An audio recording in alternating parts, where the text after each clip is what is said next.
I'm in my kayak, and straight ahead, that's called Goat Island. This is here in the Pacific, in the Puget Sound, near Deception Pass. Goat Island once was the site of a military base, part of the Puget Sound coastal defense installations. They built a fort here called Fort Whitman back in about 1911. It became operational, and it had 6-inch guns, 4 6-inch guns, and it was deactivated, abandoned in about 1945, and now it's just a ruin. It's just a wilderness. And so this fort is all overgrown, but because you have to paddle to it, not many people go here. So it'll be interesting to see what this looks like after over 100 years since it was built. So here we go, Goat Island and Fort Whitman straight ahead. Okay, this is the old dock. Looks like we've got a symbol to mark this island. Look at this. I don't know if you can see it. Let's get closer. The goat. Sign of the goat.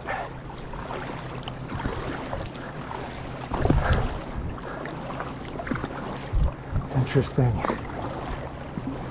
Is there a trail from here? I'm not sure. This might be a place to go to shore.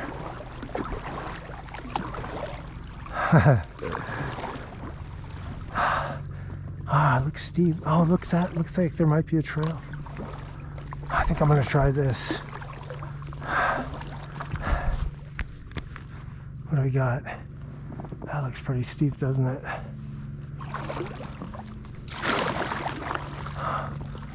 I don't know about this. Let me check my map. That looks like a cliff to me. Okay. I'm gonna go ashore here, look for the trail.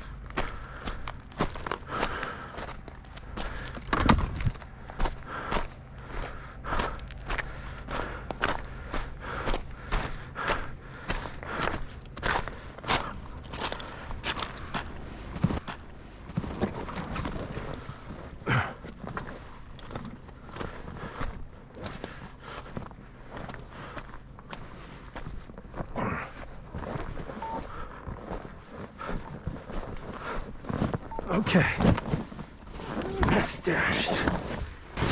Don't need that. All right, here we go. Let's go find this trail and this fort. Whew. Okay, kayak is stashed safely. Tide's coming in, should be all right. Believe this is a trail. It's a bit rough.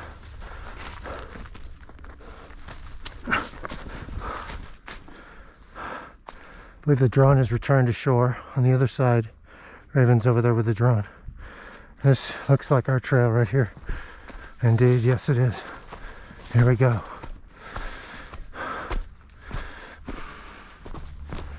And there it is. Fort Whitman. Fort Whitman, abandoned since 1940s. Once the home of 6-inch guns, 4 6-inch gun emplacements.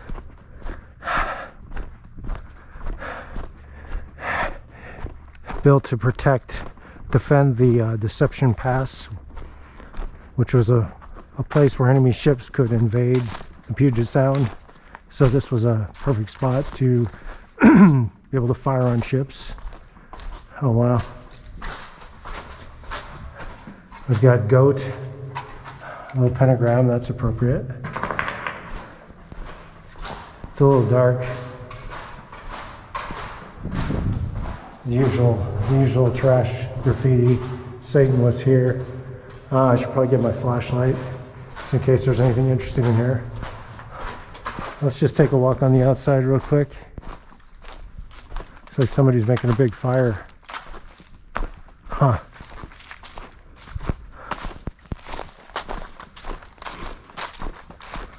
Yeah, you see forts like this. There's about 4 or 5 of these in the Puget Sound, but most of them have been turned into parks and preserved. But this is the wild one, the one that's totally abandoned, that the graffiti artists have taken over. Oh, look at this, stormtrooper. I like that. I like the stormtrooper. That's a little Wiccan symbol. It's the kind of place they probably have little coven meetings, little gatherings of Wiccans, witches. It's a perfect place for that kind of thing. Has the right energy.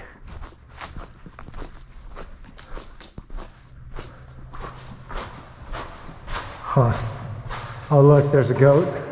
I don't know if you can see it. I'll have to come back with my flashlight.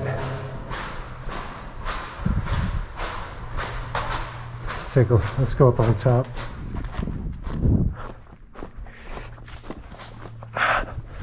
Yeah, so Fort Whitman, built to protect the Sound, named after a guy, I think his name was Dr. Marcus Whitman, and he lived in the early 1800s. He was a fanatical missionary, and he was trying to basically settle. He was a leader of the settlement of the west of Oregon, Washington, by Christians, and he tried to make friends with the Indians and tried to convert them, and he did some, but apparently they didn't like some of his methods of medicine, and they tried to stick to their own shamanic ways, and that annoyed him, and so they had their disputes. And then one day, finally, there was they got diseases, and there was deaths, a bunch of deaths among the Indians, and they blamed this doctor. They thought he was poisoning them. They didn't trust his medicine, and then so they ended up killing him and his wife and a bunch of other people. And so that was the end of him. And then he got this named after him, and he also has a college called Whitman College, Walla Walla, Washington, I believe. So interesting character. Not really something I like to see, but that was a different age, you know. They actually named things after people like that. Nowadays they would tear down their statues and their monuments. So it's funny how things have changed so radically. Huh.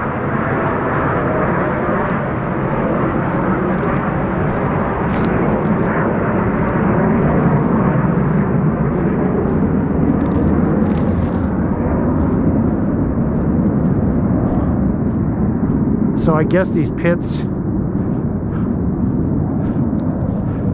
I'm not actually sure how this worked. I'm not sure if the gun was in there.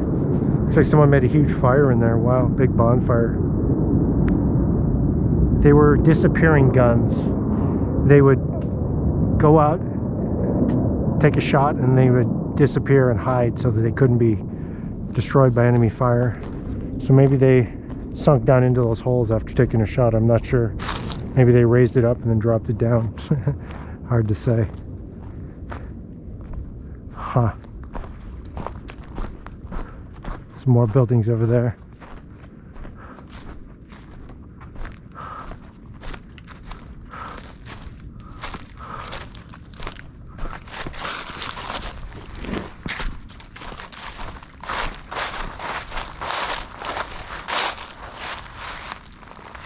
Some pretty good graffiti. Not as good as Devil's Tower and some other places I've been, but better than average. Better than most of the bunkers I've gone to.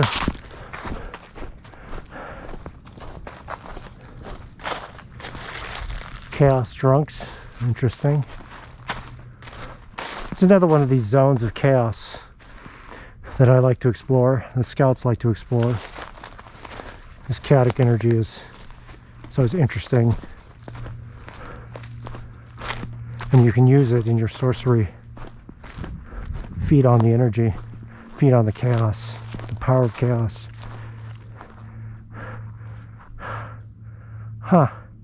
But you see, people in those days, 100, 120 years ago, 110 years ago, they built things that were solid. They were built to last. So this thing is still very solid after 110 years. And you think about what they build nowadays, what's it going to look like after 110 years? It's going to be junk. There's going to be nothing left. It's completely just, you know, reduced to just nothing. It's going to rot away, a lot of it. So, you know, that's one thing. That's one cool thing about these old structures, that people built things. They were solid. And this will be here probably for centuries, and people will wonder what it was about. It'd be like Mayan ruins or something. Like, what was this?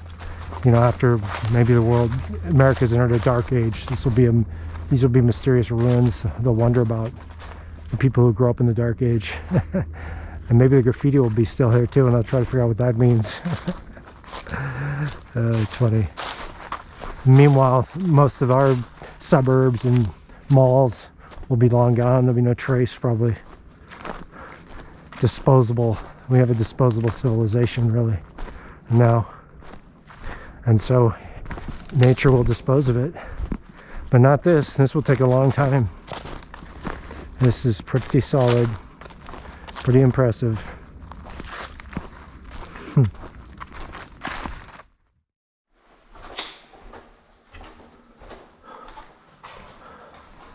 All right, let's take a quick look.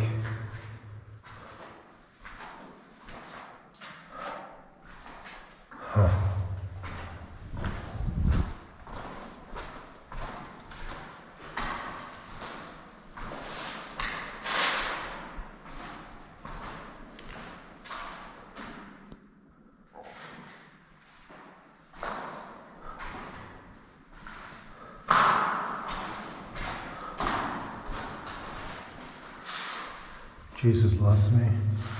Huh, did you say so? Kill cops. Okay. What else we got here?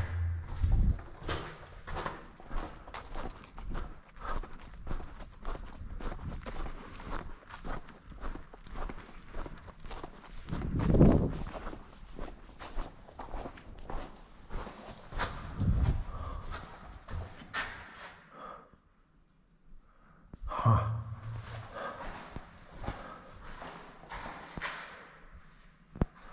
Oh, that's a little bit nicer graffiti there. That looks fresh. Yeah, that looks fresh. See that? Now that's a guy who has a little skill.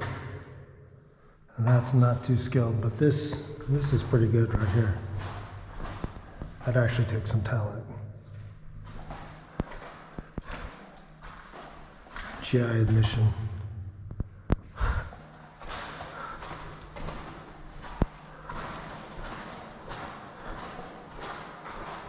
Uh-huh.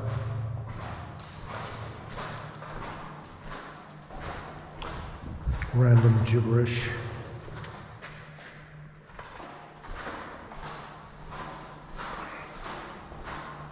Okarba Ganja Crew.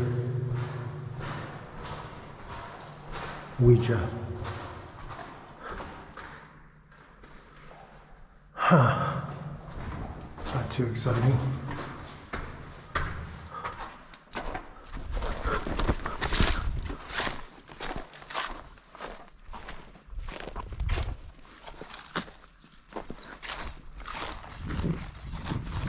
Be a good place to camp. Sleep in the bunkers, stay dry, make a bonfire.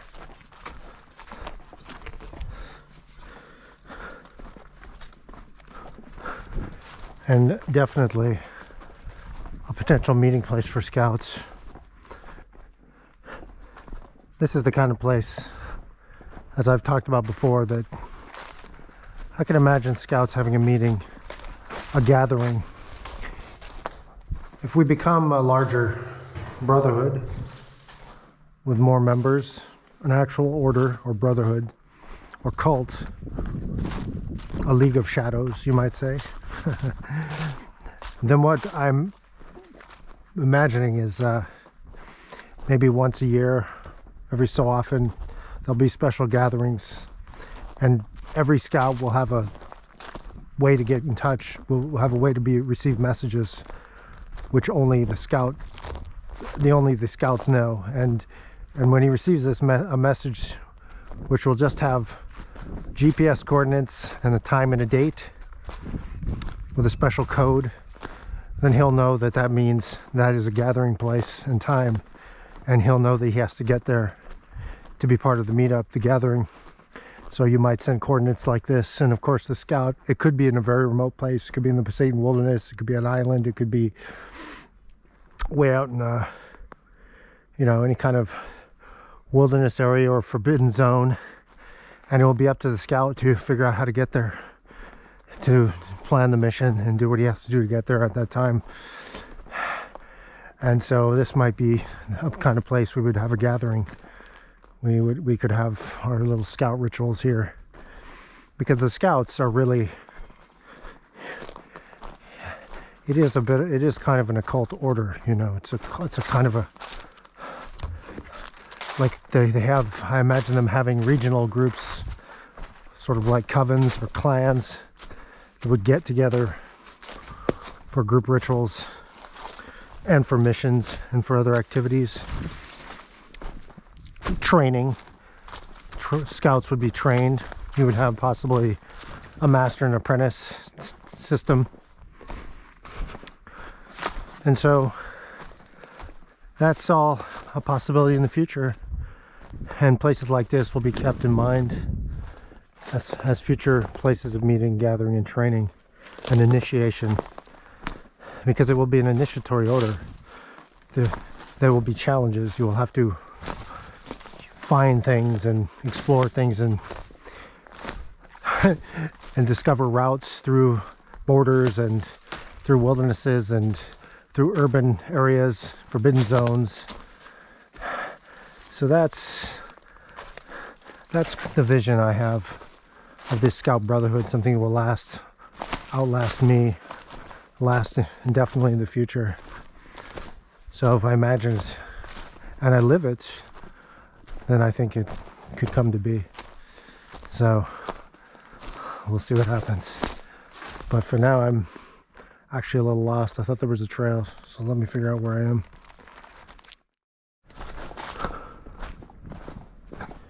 Okay,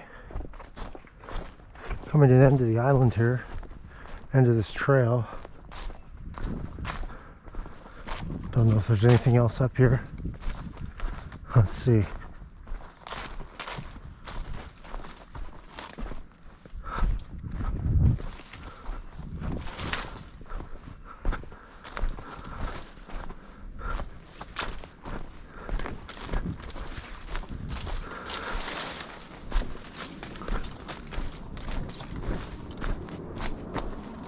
Oh, look at this. What is this? Oh yeah, this looks like an observation bunker. Huh. Nice. Another bunker.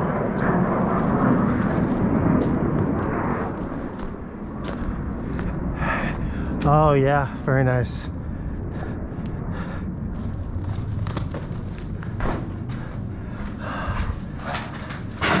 This must be where they, yeah, this was where they kept a lookout over Deception Pass. There's a platform right there. Probably an azimuth telescope to locate ships and get the coordinates, just like the observation stations that I've visited on the Strait of Juan de Fuca. Same concept, probably. They can identify ships coming through Deception Pass, determine their location, and then call it in to the guns just up the trail, and then they would fire at them. Very nice. Nice spot. Huh. There's a jet. Where is it?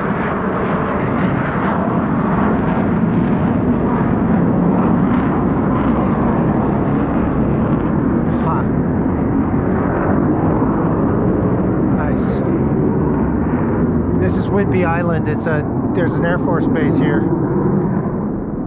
Yeah, this is an Air Force base. There's a lot of jets flying around here. Nice spot. I like it. This one had metal beams for the roof. That's a little different design. What was that?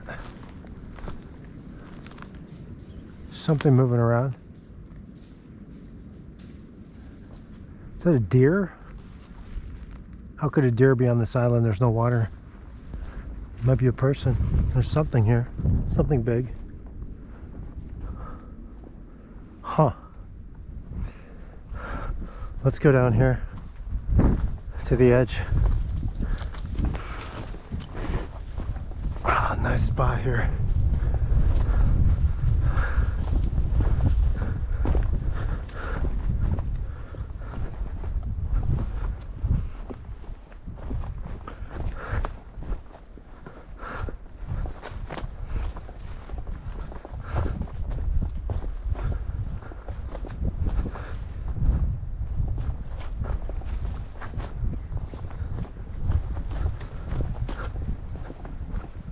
Oh wow, nice little beach there.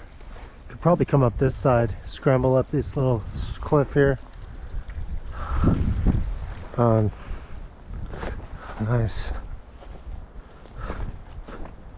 Lots of spiders. This is a beautiful spot. This would be a fun place to camp right here.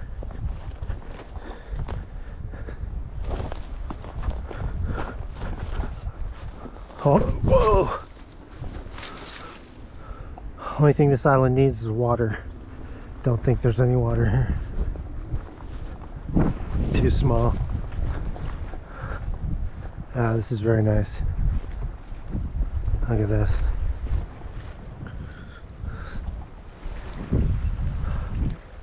So I guess that's Deception Pass.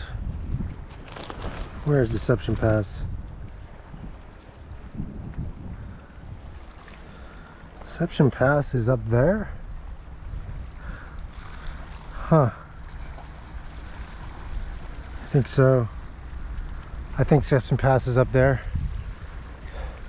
So ships, to get into the sound, they could come through there.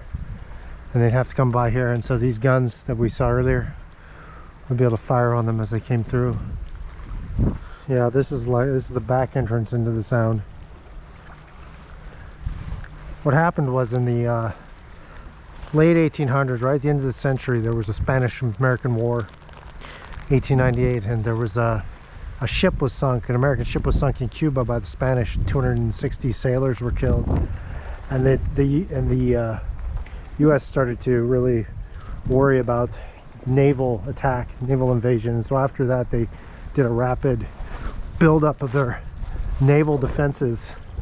And so that was why they built all these forts. There's these 5 or 6 forts. Port Townsend, Whidbey Island here had 2 or 3, had 2, Goat Island, Fort Ward, and I think there's another one. So they built all these right around then, right after around 1900, I believe. Big buildup. But then they became obsolete with air power and missiles and radar. These kind of guns really weren't enough anymore, or weren't necessary. But yeah, America was quite paranoid back then about naval invasion. It's funny to think now. Totally abandoned and forgotten this whole period in history. Wow, is that a ship? It looks like a sunk ship. I gotta get that. I gotta get a close-up of that.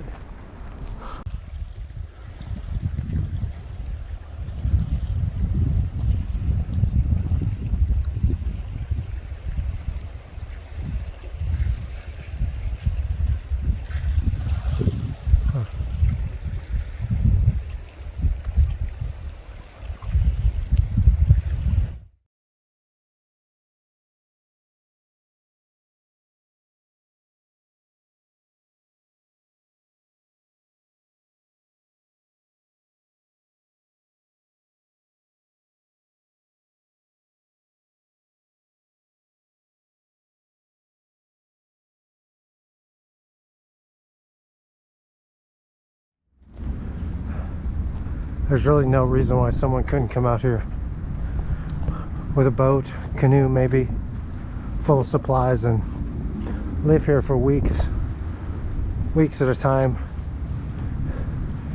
Bring water, lots of food, and live inside these bunkers. Be good if you were trying to really get in a different state. Maybe you were in a state of intense training, meditation, occult practice, scout training, outdoor training. It really is a kind of a monastery, really. Yeah, that's what it is. You could think of this as a scout monastery. That's a beautiful concept. You could imagine scouts here, a few of them living here for an extended period, training together,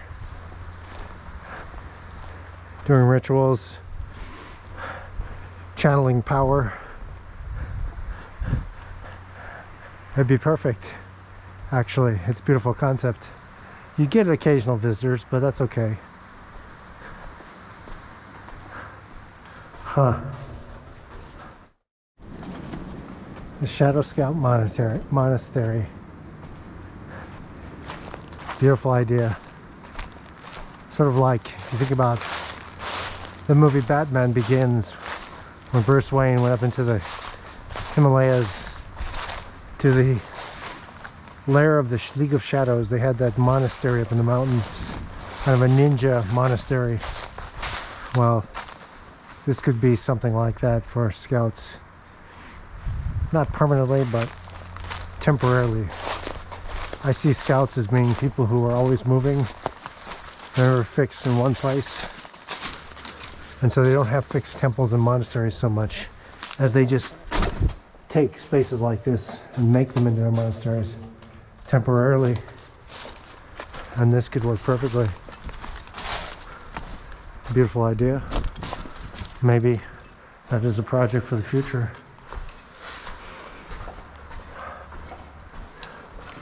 But for now, I think I've seen this Fort Whitman, and I think I have some ideas now. Got some inspirations, some power from this, and that's really what it's all about. So now it's time head back to the kayak and back to mundane society, but not forgetting this place and this magic and this potential for the Scout Brotherhood in the future. So I guess it's time to go, but I will be back. Shadow Scout out.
the Goat's Island.